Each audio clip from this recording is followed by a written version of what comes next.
Welcome to the NASCOM Conversations, where we do a special theme on deep tech on the sidelines of the NASCOM Future Forge event. Today, our guest is Mr. Smit Shah. He's the president of the Drone Federation of India, an organization that is really propelling the growth of the drone ecosystem in India. Smit, thank you so much for joining us. I know you have a lot of pressing commitments in Delhi, but you made the time to join us today. Thank you. I want to start with really talking about the drone sector, which somebody was explaining to me a few years back. Somebody was starting a drone startup was thought about saying, "Oh, you're building toys," right? To today, where drone has become so central to every sector, whether it's defense, obviously, but agriculture, how we'll do geospatial mapping, healthcare, right? So we've seen all kinds of examples. But where do you see the whole potential, particularly from an India lens, on what's happening in the drone ecosystem in India? I think in the drone space in India, there is a clear focus on a few areas. And these focus areas are essentially agriculture, defense and homeland security, surveying, mapping, and a very emerging area which is logistics. And particularly when we talk about these use cases are getting popularized and the adoption is increasing because with drones, people have really found that it either reduces human effort, increases efficiency, or increases decision making and transparency at least 10 times, if not more. So that's the whole perspective why drones are looking at being the next, technology, if I want to call it like the IT revolution, on how decision making, especially for security and governance, will be revolutionized. We heard this big announcement of a startup from Noida raising 100 million which was like a pivotal moment, right? Because somewhere, whether we like it or not, funding still defines the evolution of an ecosystem. So just from a startup perspective, I know there'll be also big players in this ecosystem, but where do you see them really investing their energy, IP? What help us decode that a little? See, I think when I give the example of drones, I keep giving the example of IP and the value creation that happens. If you really talk about drones, and some people try to compare it with just a small toy or anything of that sort, but to give you a reference, when you look at a small drone, it may be 1/10 the size of a two-wheeler electric vehicle, but maybe costing 10 times the vehicle itself. So it's actually the design, the intellectual property, and the ability of the machine to, bring in data from various sources, and then the IP behind all of this to make this happen is where essentially the proof of the pudding is, and where startups are focusing now. And to more and more companies, I keep advising that even though the industry looks like a hardware industry, but the meat in the entire ecosystem is in the design, which is the IP creation, and the software and the data value addition that can be brought in. So that's where startups are focusing on, and all these startups working in the space or around the space should continue to focus on. One of the things I was reading on your website, Smith, was how you're building out a drone India stack, because the perception again is that we're importing a lot of materials, parts, and just assembling it in India, and maybe adding a data layer to it. But what is this drone India stack, right? And how do you see that changing what India's drone industry can do? So Bharat Drone Stack is an initiative that we started to essentially identify Indian component and software value addition suppliers and bring all of them together. This initiative essentially talks about three specific instances. We identify people who are building tech, especially at the component level in India, and list them on a platform and give them more visibility, because often we have seen that there is a small supplier in some corner of a city who's working with about 5 leading manufacturers but never has the exposure or the visibility of reaching out to 95% of the industry, for which he is missing out on. And I'm sure you understand components are all about volume. So discovery of people who are building tech and components is first thing. The second thing is basically once all of these people are getting discovered, a lot of these components actually require interaction with each other, which is where the entire standards building for interoperability comes in. We want to make sure that these components are mechanically, which means physically, as well as digitally, which means by data integration, are all interoperable, so that the adoption of these Indian components with each other and in a combination to the Indian drone manufacturers is very easy. And the third initiative, or the third part of this initiative, is essentially working with government on policy and incentives and with a disproportionate support for component manufacturing, so that the capturing of the supply chain in the country increases, and we move towards strategic autonomy and self-reliance. So that's the entire goal of the initiative. And you think this component ecosystem exists in India? Well, see, when we talk about mass manufacturing, including in the electronic space, we all know the realities of the ecosystem right now. The good part is for drones, it's not just mass market electronics. There is a lot of IP creation that anyways needs to happen. And because IP creation is a requirement, there is a scope for a lot of Indian people to be there. And to give you an example, in fact, we have 180 plus component suppliers that we have identified and listed on our platform. And surprisingly, when we launched the platform, we had about 79 people initially. And in just 1 week of time, we got about 100 more people who said, I am in some corner of the country, even I am trying to work on drone components. I already am prototyping with 1 or 2 companies. Why don't you list me and help me increase my visibility? So there is a ecosystem. And is there some validation do you do, or it's just a listing as, for now? As step 1, we are improving discovery. So we want to make sure that first people who have the ability can get exposed to the entire ecosystem. As step 2, we have some validation plans. We are making sure that we will be getting into the standards and certification aspect for the component quality check and all.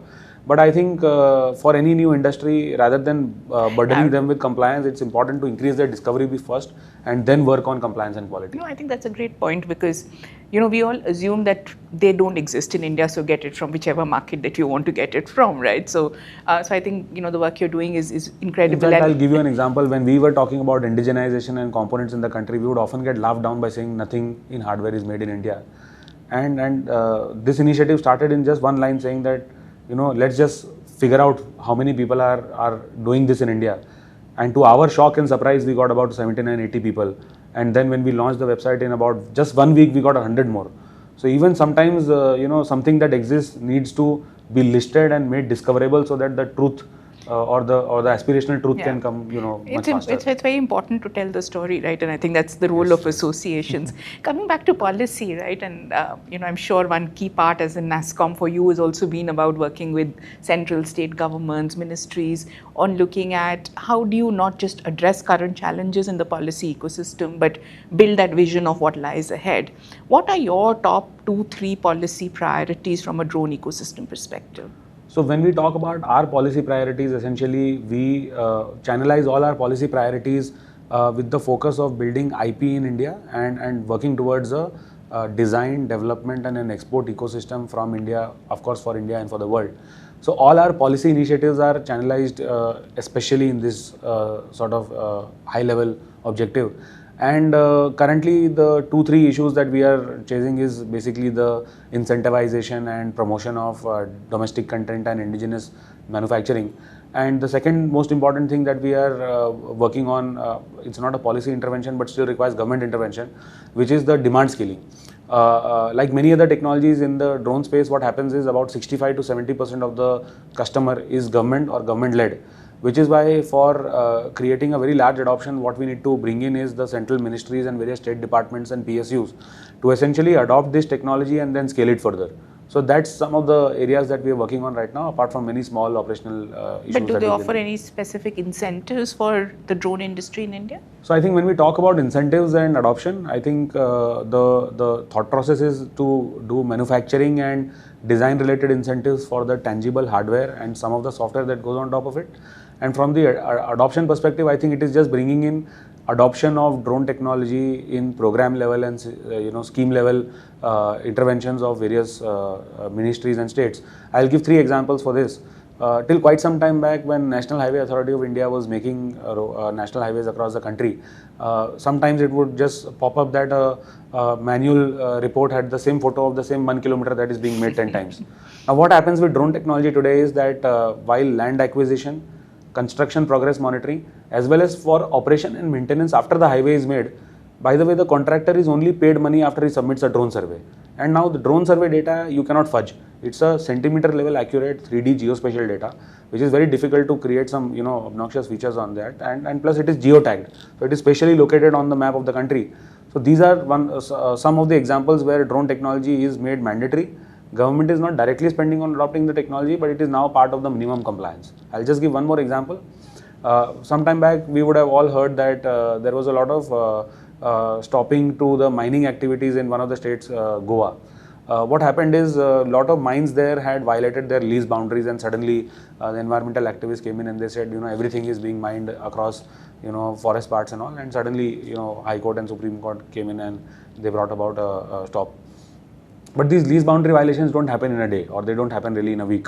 So what Ministry of Mines now is doing is that through scheme level interpretation for mines that are slightly larger, they are saying that for your annual compliance and quarterly compliance, a drone survey is compulsorily to be submitted.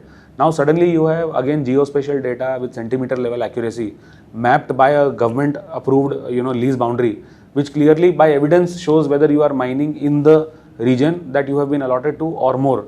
And now compliances like this can be caught on very early, so that it does not lead to a revenue loss to the state government or employment loss. Yeah, or the later vice on. versa also. Exactly. Once you've done something, then you go destroy it, Exactly. and the so all of that is something where negativity drone that gets technology is created. coming in very fast and bringing about a change. And another last example that I wanted to give was about agriculture. When you talk about agriculture, we continue to use pesticides, and we continue to say that people who spray pesticides in agriculture do it out of compulsion and not choice, because anyone who gets into that job basically gets exposed to the pesticide irrespective of all the safety features that are put in and all. So drone technology, it comes in and it finally says that a person from rural India needs to be 10th pass, can stay 500 meters away from where the pesticide is actually being sprayed, and can do something that he would take 2 hours with manual labor earlier in 7 minutes now. So he's a 10th pass, he's from rural India, he's working in agriculture, and he's doing something in 7 minutes that would take otherwise 2 hours. So that's the kind of interventions that either government led or government subsidized benefit that can be brought in by drone technology. So that's where we are sort of working on. I think the Punjab farm, the farm fires you've not been able to address. I mean, that's for somebody coming from Delhi always been our biggest issue, right? So, but just coming back to the whole theme about AI, and AI is becoming so prevalent across everything we do and live and work, right? How do you see the accumulation of AI and the drone technology, and how are you seeing great examples of how India is building more AI leveraged drone capability, especially from the IP theme that you talked about? So I think AI is everywhere, and while some people like to use it as buzzwords, but when we talk about AI, essentially it is optimizing 10x, 100x, 1000x of what a human could do. And similarly in drone technology, when you talk about surveying data and the digitization and the report creation and all of that, AI is taking over now to make sure that the data that is captured by the survey drones can be fully processed, automated, and in some time, basically, when a drone data is acquired, it will be incentivized for a AI algorithm to identify the compliance problem and send a WhatsApp message to an important person in the ecosystem, rather than open a map and look at where the compliance is wrong. So AI is bringing in a lot of transformation in terms of converting data to insights for surveying. And when we talk about defense, essentially AI is the most important tool, where suddenly when you want to engage in border patrol or you want to engage in conflicts with the various adversaries, AI is going to empower the drone to survive all different environments, jamming and all, and still acquire a target or shoot down a target if required. So right from surveying, mapping in the civil use case to the defense use case, AI is the most important part of the next generation drones and the use cases that are coming in right now. And you see Indian companies, Indian startups actively building there. Definitely. I mean, so drone technology, it's quite clear it is not a hardware industry. We are not really focused on just building the tangible drone, because that is a manufacturing play, that's a commodity. It's the design, it's the AI and the algorithms that you put in, and the workflow that you build to give significant advantage to the user, that is going to help. So when you think of from a skill development perspective, does India have the talent to do all of this IP work? I think good part with drones is that the skills that you require are still fundamental skills. So you need a aerospace or a mechanical engineer, you need an electronics engineer, you need a software developer working on either the application level software or the embedded software, and then of course you build the high level AI and the workflows and all of that. So the core still remains like any other technology the same. And I think there is a lot of good talent available, and drones after Operation Sindoor essentially has become the most important sector and very attractive for people to also join the sector.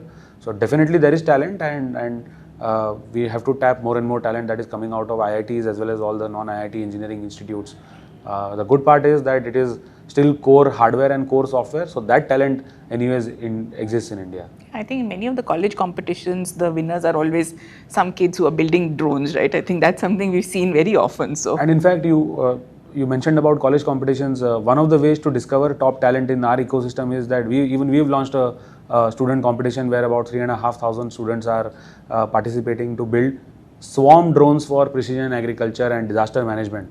So competitions like this actually create a culture of collaboration, competition, and really push the boundaries in students to really develop cutting edge and sort of showcase their skills and also become potential recruits for the industry. For the companies, yeah. So I think it's hackathons in a different way, but I think that's a great way because you test the skills, you teach them what is needed, and then go hire them. I know we're concluding in time, but just from the data point that you talked about, you are obviously collecting a lot of data, but there's also concern on saying, is there misuse of that data? How do you make sure that the right policies are there, that data that you have of everybody who's living across a village because you've geospatial tagged them through a drone is not misused in any way? So I think the good part is that drones sit in the lower side of the data acquisition. So finally, irrespective of whatever the argument about data privacy or data sensitivity would be, drone captures the raw data and then it is fed to the customer, and the customer end is where the sensitive personal data lies. So even if I am a drone company and I do mapping and I do data processing and geotagging, the attributes of the geotag still lie with the customer, and customer is in most cases the government. So I think that sensitivity is really there in the workflows. The rules, the policies, the security lies actually with the customer, and you can't do much with the raw data that a drone company is collecting. You can do a lot of things with the raw data, but what you definitely cannot do is identify sensitive personal information about people and then try and attempt something based on that. Of course, this has to be by design, the principle of isolating the geospatial data and the drone data and the sensitive personal data. So I think some efforts in terms of frameworks and policies should be put in that direction. But as a general workflow, what we have observed is the sensitive personal data always resides with the customer, and it's just an ID or a link in the geospatial map through which the linking happens. So it is a concern. Of course, I would not say it's not a concern, but the right frameworks can really solve it very easily. It's not something that is very difficult to solve. And part of your job as Drone Federation will be to make sure your members are following the right practices, etc. Any concluding thoughts from you, Smit, on where do you see or your top vision for what you think the drone sector in India can do in the next 3-4 years, right? So I think drones is the first space where we are really showcasing the world of how deep tech, especially in hardware, can come out in very large numbers and large volume. So drones is a very unique blend of robotics and aerospace, and this unique blend, because of the ability for the systems to be small but also increasingly complex, really proves a point of India also doing very good in deep tech, especially focused on hardware, as I mentioned. And what I believe is that the early adoption of this technology in large numbers in the country and a push for export from our country, we have had some fantastic use cases.